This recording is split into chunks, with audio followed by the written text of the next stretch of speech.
ರಾಜ್ಯದ ಬೆಳೆ ಹಾನಿ ಬಗ್ಗೆ, ಪ್ರವಾಹದ ಬಗ್ಗೆ ಕರ್ನಾಟಕ ಬಿಜೆಪಿ ವಿರೋಧ ಪಕ್ಷದ ನಾಯಕನಾಗಿ ನಮ್ಮ ತಂಡ ಪೂರ್ತಿನೂ ನಾವೆಲ್ಲರೂ ಕೂಡ ಬೆಳಗಾವಿ ಮತ್ತು ಬಿಜಾಪುರ ಭಾಗದಲ್ಲಿ ಆಗಿರತಕ್ಕಂಥ ಫ್ಲಡ್ ಇಂದ ಅನಾಹುತ ಏನು ಬೆಳೆ ಹಾನಿ ಆಗಿದೆ, ರಸ್ತೆಗಳು ಹಾಳಾಗಿದೆ, ಜನರು ಮನೆಗಳನ್ನ ಕಳ್ಕೊಂಡಿದ್ದಾರೆ. ಯಾರು ದಸರಾ ಹಬ್ಬ, ನವರಾತ್ರಿ ಹಬ್ಬವನ್ನ ಮನೆಗಳಲ್ಲಿ ಆಚರಣೆ ಮಾಡಬೇಕಾಗಿತ್ತು. ನಿರ್ಭೀತ, ನಿಷ್ಪಕ್ಷಪಾತ, ವಿಶ್ವಾಸಾರ್ಹ ಸುದ್ದಿಗಳಿಗೆ ಮತ್ತೊಂದು ಹೆಸರಾಗಿರುವ ನ್ಯೂಸ್18 ಕನ್ನಡ ಈಗ ಆಪ್ನಲ್ಲೂ ಲಭ್ಯವಿದೆ. ದಯವಿಟ್ಟು ಇಲ್ಲಿರುವ QR ಕೋಡ್ ಅನ್ನು ಸ್ಕ್ಯಾನ್ ಮಾಡಿಕೊಂಡು ಆಪ್ ಡೌನ್ಲೋಡ್ ಮಾಡೋದಕ್ಕೆ ಮರಿಬೇಡಿ. ನಿಮ್ಮ ಬೆಂಬಲ ಹೀಗೆ ಸದಾ ನಮ್ಮೊಂದಿಗಿರಲಿ. ಧನ್ಯವಾದ. ಅವರೆಲ್ಲರೂ ಕೂಡ ಇವತ್ತು ಮನೆಯಲ್ಲಿ ದಸರಾ ಆಚರಣೆ ಮಾಡಕ್ಕಾಗದೆ ಬೀದಿಗಳಲ್ಲಿ ನಿಲ್ಲುವಂತ ಪರಿಸ್ಥಿತಿ ಈ ರಾಜ್ಯ ಸರ್ಕಾರ ನಿರ್ಮಾಣ ಆಗಿದೆ. ಈ ರಾಜ್ಯ ಸರ್ಕಾರ ಒಂದು ರೀತಿ ಕುಂಭಕರ್ಣ ನಿದ್ರೆಯಲ್ಲಿ ಮಲಗೋಗಿದೆ. ಇದಕ್ಕೆ ಮಳೆ ಬರೋದನ್ನು ಗೊತ್ತಾಗಲ್ಲ, ಬಿಸಿಲು ಬರಗಾಲ ಬರೋದು ಗೊತ್ತಾಗಲ್ಲ, ಜನರ ಸಂಕಷ್ಟನೂ ಕೂಡ ಅರಿವಿಗೆ ಬರದೇ ಇರತಕ್ಕಂತ ದುಷ್ಟ ಸರ್ಕಾರವನ್ನ ನಾವು ಕರ್ನಾಟಕದಲ್ಲಿ ನೋಡ್ತಾ ಇದ್ದೀವಿ. ಸಿದ್ದರಾಮಯ್ಯ ಅಂಡ್ ಗ್ಯಾಂಗ್ ಇವರಿಗೆ ಒಂದೇ ಒಂದು ಜ್ಞಾಪಕ ಬರೋದು ಜಾತಿಗಳ ಮಧ್ಯೆ ವೈಮನಸ್ಯ ಮಾಡೋದು, ಧರ್ಮಗಳ ಬಗ್ಗೆ ಬೆಂಕಿ ಹಂಚೋ ಸಿದ್ದರಾಮಯ್ಯ ಇವತ್ತು ಕರ್ನಾಟಕದಲ್ಲಿ ಒಬ್ಬ ಮುಖ್ಯಮಂತ್ರಿಯಾಗಿ ಕಳೆದ ಒಂದು ತಿಂಗಳಿಂದನೂ ಕೂಡ ರಾಜ್ಯದಲ್ಲಿ ವಿಪರೀತ ಮಳೆಯಿಂದ ಬೆಟ್ಟ ಕುಸಿತ ಆಗಿದೆ. ಮಲೆನಾಡು ಪ್ರದೇಶದಲ್ಲಿ ನಾನು ಹೋಗಿದ್ದೆ, ಸಕಲೇಶ್ಪುರ, ಹಾಸನ ಆ ಭಾಗದಲ್ಲಿ ಒಂದು ತಿಂಗಳಿಂದನೇ ಹೋಗಿದ್ದೆ. ಬೆಟ್ಟ ಕುಸಿತ ಆಗಿ ರಸ್ತೆಗಳೆಲ್ಲ ಹಾಳಾಗಿದೆ, ಮನೆಗಳನ್ನ ಕಳ್ಕೊಂಡಿದ್ದಾರೆ ಅಲ್ಲಿರೋರು. ಮುಖ್ಯಮಂತ್ರಿ ಈಗ ಮೊನ್ನೆ ನಮ್ಮ ಬಿಜೆಪಿ ತಂಡದ ಘೋಷಣೆ ಆದ್ಮೇಲೆ ನಾವು ಪ್ರವಾಸ ಮಾಡ್ತಾ ಇದ್ದೀರಿ ಅಂತ TP ಹೋದ್ಮೇಲೆ ಎಚ್ಚೆತ್ಕೊಂಡಿದ್ದಾರೆ ಈಗ ಸಿದ್ದರಾಮಯ್ಯ. ಮತ್ತೆ ಅವ್ರದ್ದು ಹಳೆ ಸೇಮ್ ಡೈಲಾಗ್ ನೀವು ನೋಡಿ. ಇವತ್ತು ಏನ್ ಡೈಲಾಗ್ ಹೊಡಿತಾರ, ಇನ್ನು 5 ವರ್ಷ ಆದ್ರೂ ಅದೇ ಡೈಲಾಗೆ ಹೊಡೆಯೋದು. ಕೇಂದ್ರ ಸರ್ಕಾರ ನೆರವಿಗೆ ಬರಬೇಕು, ಕೇಂದ್ರ ಸರ್ಕಾರ ನಮಗೆ ಸಹಾಯ ಮಾಡಬೇಕು. ಇದು ರೆಗ್ಯುಲರ್ ಡೈಲಾಗ್.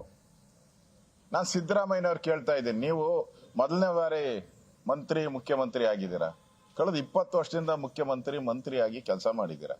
ಒಂದು ಸಾಮಾನ್ಯ ಜ್ಞಾನ ಬೇಕಲ್ಲ ನಿಮಗೆ, ಒಂದು ಕಾಮನ್ ಸೆನ್ಸ್ ಅಂತ ಬೇಕು. ಬೆಳೆ ಹಾನಿ ಏನಾಗಿದೆ ಅದರ ವರದಿ ತಗೊಬೇಕು ಫಸ್ಟ್.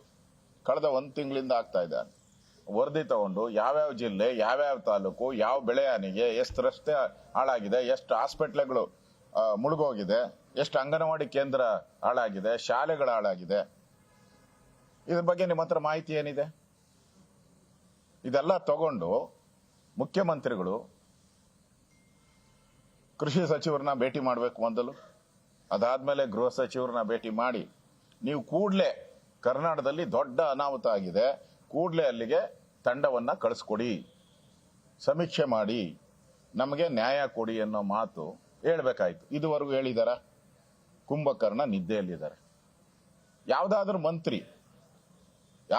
ಮಂತ್ರಿಗಳು ಕಳೆದ 1 ತಿಂಗಳಿಂದ ಇಡೀ ಒಂದು ತಂಡ ಮಾಡ್ಕೊಂಡು, ಈಗ ನಾವು ತಂಡ ಮಾಡಿ ಹೊರಟಿದ್ದೀರಿ, 2 ತಂಡದಲ್ಲಿ ನಾವು ರಾಜ್ಯ ಅಧ್ಯಕ್ಷರಾದಂತ ವಿಜಯೇಂದ್ರ ಅವರು ನಾವು ಎಲ್ಲ ಹೊರಟಿದ್ದೀರಿ. ಈ ತರ ಇಡೀ ರಾಜ್ಯದಲ್ಲಿ ಮುಖ್ಯಮಂತ್ರಿಗಳು ಒಂದು ಸಭೆ ಕರೆದು, 1 ತಿಂಗಳು ಮುಂಚೆನೆ ಸಭೆ ಕರೆದು, ನೋಡಪ್ಪ ಈ ಜಿಲ್ಲೆಯಲ್ಲಿ ನೀವೇ ರೆಸ್ಪಾನ್ಸಿಬಿಲಿಟಿ, ಈ ಏನಾದರೂ ತೊಂದರೆ ಆದ್ರೆ ನಿಮ್ಮನ್ನೇ ಟಾರ್ಗೆಟ್ ಮಾಡ್ತೀನಿ ಅಂತ ಹೇಳಿ ಮಂತ್ರಿಗಳಿಗೆ ಟಾಸ್ಕ್ ಕೊಟ್ಟು ಕಳಿಸಿದ್ರೆ ಈ ಅನಾಹುತಗಳಾಗ್ತಾನೆ ಇರಲಿಲ್ಲ. ಮುಖ್ಯಮಂತ್ರಿನೂ ಬೇಜವಾಬ್ದಾರಿ. ನಾನು ಇನ್ನು 5 ವರ್ಷ ಮುಖ್ಯಮಂತ್ರಿ, 2 ವರ್ಷ ಮುಖ್ಯಮಂತ್ರಿ, 6 ತಿಂಗಳು, 3 ತಿಂಗಳು, 3 ದಿನ ಇದೇ ಹೇಳ್ತಾ ಇದ್ದಾರೆ ಹೊರತು ಮುಖ್ಯಮಂತ್ರಿ ಬೆಳೆ ಬಗ್ಗೆ ಏನು ಮಾತಾಡ್ತಾನೆ ಇಲ್ಲ.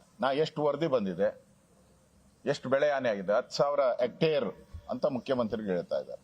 ಅದೂ ಸುಳ್ಳೆ, ಅಪ್ಪಟ ಸುಳ್ಳು. ಅದಕ್ಕಿಂತ ಜಾಸ್ತಿ ಆಗಿದೆ ಇಡೀ ಕರ್ನಾಟಕದಲ್ಲಿ. ಇದುವರೆಗೂ ಮನೆಗಳೆಷ್ಟು ಬಿದ್ದಿದೆ ಮುಖ್ಯಮಂತ್ರಿಗಳ ಬಾಯಲ್ಲಿ ಇದುವರೆಗೂ ಬಂದೇ ಇಲ್ಲ. ಮಾಧ್ಯಮದಲ್ಲಿ ಬರ್ತಾ ಇದೆ, ಹಬ್ಬ ಆಚರಣೆ ಮಾಡಕ್ಕಾಗದೆ ಬೀದಿಯಲ್ಲಿದ್ದಾರೆ ಅಂತ ಹೇಳ್ತಾ ಇದ್ದಾರೆ. ಆದರೆ ಮುಖ್ಯಮಂತ್ರಿ ಆರಾಮ್ಸೆ ಮೈಸೂರಲ್ಲಿ ದಸರಾ ಉದ್ಘಾಟನೆಯನ್ನ ಮಾಡಿ ಸಂತೋಷ ಕೂಟದಲ್ಲಿ ಭಾಗಿಯಾಗಿ ನಾನೇ ಮುಖ್ಯಮಂತ್ರಿ ಅಂತ ಒಂದ್ ಕಡೆ ಅವ್ರು ಹೇಳೋದು, ಇನ್ನೊಂದ್ ಕಡೆ ಆ ಕಾಂಗ್ರೆಸ್ ಪಾರ್ಟಿ MLAಗಳೆಲ್ಲ ಯಾವಾಗ ಇಳಿತೀಯಪ್ಪ ಮುಖ್ಯಮಂತ್ರಿ, ಯಾವಾಗ ಇಳಿತೀಯ ಸಿದ್ದರಾಮಯ್ಯ ಅಂತ ಆ ರಂಗನಾಥ್ ಇಂದ ಹಿಡಿದು ಶಿವರಾಮೇಗೌಡರಿಂದ ಹಿಡಿದು ಎಲ್ಲರೂ ಯಾವಾಗ ಇಳಿತೀಯ ಮುಖ್ಯಮಂತ್ರಿ, ಯಾವಾಗ DK ಶಿವಕುಮಾರ್ ಅಧಿಕಾರ ಹಸ್ತಾಂತರ ಮಾಡ್ತೀಯ ಅಂತ ಇದು ನಡೀತಾ ಇರುವಂತದ್ದು. ಇವ್ರಿಗೆ ಕಾಮನ್ ಸೆನ್ಸ್ ಇದ್ದಿದ್ರೆ, ಜವಾಬ್ದಾರಿ ಅನ್ನೋದಿದ್ದಿದ್ರೆ ಸಮರೋಪಾದಿಯಲ್ಲಿ ಎಲ್ಲೆಲ್ಲಿ ಅನಾಹುತಗಳಾಗಿದೆ ಅಲ್ಲಿ ಹೋಗ್ಬೇಕಾಗಿತ್ತು. ಅದನ್ನ ಮಾಡದೆ ಇವತ್ತು ರಾಜ್ಯ ಸರ್ಕಾರ ಒಂದು ರೀತಿ ಜನರ ಪಾಲಿಗೆ ಸತ್ತಂತ ಸರ್ಕಾರ, ಇವತ್ತು ಸತ್ತೋಗಿದೆ ಸರ್ಕಾರ, ಬದುಕಿಲ್ಲ ಸರ್ಕಾರ. ಬಿರಿ ಅಧಿಕಾರದ ಜಂಜಾಟದಲ್ಲಿ ಯಾರು ಮುಖ್ಯಮಂತ್ರಿ ನೋಡಿ, 2.5 ವರ್ಷದಲ್ಲಿ ನೀವು, ನಾನು ಹೇಳ್ತೀನಿ, ಒಂದು ತಿಂಗಳು ಯಾವ್ದಾದ್ರೂ ಒಂದು ತಿಂಗಳು ಪತ್ರಿಕೆಯಲ್ಲಿ, ಎಲೆಕ್ಟ್ರಾನಿಕ್ ಮೀಡಿಯಾದಲ್ಲಿ ಒಂದೇ ಒಂದು ತಿಂಗಳು ಸಿದ್ದರಾಮಯ್ಯನೇ ಮುಖ್ಯಮಂತ್ರಿ ಅಂತ ಎಲ್ಲಾದ್ರೂ ಬಂದಿದ್ಯಾ? ಪ್ರಾರಂಭದಿಂದ ಇವತ್ತವರೆಗೂ ಕೂಡ ಮುಖ್ಯಮಂತ್ರಿ ಬದಲಾವಣೆ, DK ಶಿವಕುಮಾರ್ ಮುಖ್ಯಮಂತ್ರಿ, ಪರಮೇಶ್ವರ್ ಮುಖ್ಯಮಂತ್ರಿ, ಜಾರಕಿಹೊಳಿ ಮುಖ್ಯಮಂತ್ರಿ. ಇದೊಂದು ಸರ್ಕಾರ ಅಂತಾರ? ಇದು ತೊಗಲಕ್ ಸರ್ಕಾರ, ಇದೊಂದು ತೊಗಲಕ್ ಸರ್ಕಾರ. ಇಂಥ ಒಂದು ನೀಚ ಸರ್ಕಾರವನ್ನ ಕರ್ನಾಟಕದ ಇತಿಹಾಸದಲ್ಲಿ ಯಾವತ್ತೂ ನೋಡಕ್ ಸಾಧ್ಯನೇ ಇಲ್ಲ. ಅಷ್ಟು ಕೆಟ್ಟ ಸರ್ಕಾರ. ಈಗ ಕಾಂಟ್ರಾಕ್ಟರ್ ಅಸೋಸಿಯೇಷನ್ ಪತ್ರ ಬರೆದಿದ್ದಾರೆ. ಇದು BJP ಕಾಲದಲ್ಲಿ ಏನಿತ್ತು ಅದಕ್ಕಿಂತ ದುಪ್ಪಟ್ಟು ಅಂದ್ರೆ ಏನು? ಡಬಲ್ ಅಂದ್ರೆ 40% ನಮ್ಮ ಮೇಲೆ ಹೇಳಿದ್ರು, ಅದು ಪ್ರೂವ್ ಆಗ್ಲಿಲ್ಲ. ಲೋಕಾಯುಕ್ತ ಕ್ಲೀನ್ ಚೀಟ್ ಕೊಟ್ಟಿದ್ದಾರೆ, ಕೋರ್ಟ್ ಅಲ್ಲಿ ಎವಿಡೆನ್ಸ್ ಕೊಡ್ತಾ ಇಲ್ಲ. 40 ಅಂತ ಹೇಳಿದ್ರು, ಇದು 80% ಸರ್ಕಾರ. ಈಗ ಕಾಂಟ್ರಾಕ್ಟರ್ ಅಸೋಸಿಯೇಷನ್ ಹೇಳಿದ್ದಾರೆ, ಪತ್ರ ಬರೆದಿದ್ದಾರೆ, ಅಫಿಷಿಯಲ್ ಲೆಟರ್. 80% ಲೂಟಿ ಹೊಡ್ಕೊಂಡು ನೆಕ್ಸ್ಟ್ ಗ್ಯಾರಂಟಿ ನಾವು ಬರಲ್ಲ, ಇನ್ನಿರೋದು 2 ವರ್ಷ, 2 ವರ್ಷದಲ್ಲಿ ಎಷ್ಟು ಲೂಟಿ ಮಾಡಕ್ ಸಾಧ್ಯನೋ ಅಷ್ಟು ಲೂಟಿ ಮಾಡ್ಕೊಂಡು ಹೋಗ್ಬೇಕು ಅಂತ ಎಲ್ಲರೂ ಒಂಥರ ಬಕ ಪಕ್ಷಿಗಳಂತೆ ಕಾದ್ಕೊಂಡು ಕೂತಿದ್ದಾರೆ. ಎಲ್ಲಾ ಮಂತ್ರಿಗಳು, ಮುಖ್ಯಮಂತ್ರಿಗಳು ಲೂಟಿ ಮಾಡೋದ್ ಬಿಟ್ಟು ಈ ಸರ್ಕಾರದ ಅಜೆಂಡಾ ಏನೂ ಇಲ್ಲ. ಜನರ ಪಾಲಿಗೆ ಸತ್ತೋಗಿದೆ. ಆ ದೃಷ್ಟಿಯಿಂದ ನಾವು ಈಗ ಭೇಟಿ ಮಾಡ್ತಾ ಇದ್ದೀರಿ. ಅಧಿಕಾರಿಗಳಿಗೆ ಚುರುಕು ಮುಟ್ಟುವಂತ, ಅವರಂತೂ ಮಾಡಲಿಲ್ಲ, ನಾವಾದರೂ ಅಧಿಕಾರಿಗಳಿಗೆ ಚುರುಕು ಮುಟ್ಟುವಂತ ಕೆಲಸವನ್ನ ನಾವು ಮಾಡ್ತೀರಿ. ಆ ದೃಷ್ಟಿಯಿಂದ ಇವತ್ತು ನಮ್ಮ ತಂಡ ಬೆಳಗಾವಿ ಮತ್ತು ಬಿಜಾಪುರ ಭಾಗದಲ್ಲಿ ಪ್ರವಾಸವನ್ನ ಮಾಡ್ತಾ ಇದ್ದೀರಿ. ನಿರ್ಭೀತ, ನಿಷ್ಪಕ್ಷಪಾತ, ವಿಶ್ವಾಸಾರ್ಹ ಸುದ್ದಿಗಳಿಗೆ ಮತ್ತೊಂದು ಹೆಸರಾಗಿರುವ ನ್ಯೂಸ್ 18 ಕನ್ನಡ ಈಗ ಆಪ್ನಲ್ಲೂ ಲಭ್ಯವಿದೆ. ದಯವಿಟ್ಟು ಇಲ್ಲಿರುವ QR ಕೋಡ್ ಸ್ಕ್ಯಾನ್ ಮಾಡಿಕೊಂಡು ಆಪ್ ಡೌನ್ಲೋಡ್ ಮಾಡೋದಕ್ಕೆ ಮರಿಬೇಡಿ. ನಿಮ್ಮ ಬೆಂಬಲ ಹೀಗೆ ಸದಾ ನಮ್ಮೊಂದಿಗಿರಲಿ. ಧನ್ಯವಾದ.